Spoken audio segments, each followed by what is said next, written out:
Abu Dhabi টি10 লিগে Bangla Tigers এক match হারের পরই নিজেদের অফিসিয়াল ফেসবুক পেজে একটি ভিডিও শেয়ার করে।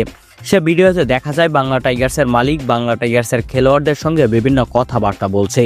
সেখানে তিনি শুরুতেই কথা বলেন বাংলা টাইগার্সের অধিনায়ক সাকিব আল হাসানের সঙ্গে। তিনি সাকিব আল হাসানকে বলেন তাকে দিয়ে আর হচ্ছে না, সে যেন ক্যাপ্টেন্সি ছেড়ে দেয়। তখন সাকিব আল হাসানও জানান ঠিক আছে।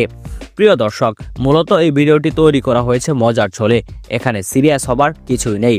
মূলত একটা দলের মালিক ম্যাচ হারার পর সেই দলের খেলোয়াড়দের সঙ্গে কেমন আচরণ করতে পারে তারই দৃষ্টান্ত দেখানোর জন্য মজা করে ভিডিওটি তৈরি করেছে বাংলা টাইগার্স। সাকিবকে ক্যাপ্টেন্সি ছাড়তে বলার পর তিনি ইফতেখার আহমেদকে জিজ্ঞাসা করেন, ভাই আপনার পারফরমেন্স করতে আরও কত সময় লাগতে পারে? আহমেদ শেরজাদকে বলা হয় তিনি ক্রিকেট ছেড়ে যেন টিকটকে জয়েন করেন। হরজতুল্লাহ জাজাইকে বলা হয় এভাবে ক্রিকেট খেলার চেয়ে আপনি রিটায়ারমেন্টে চলে যান।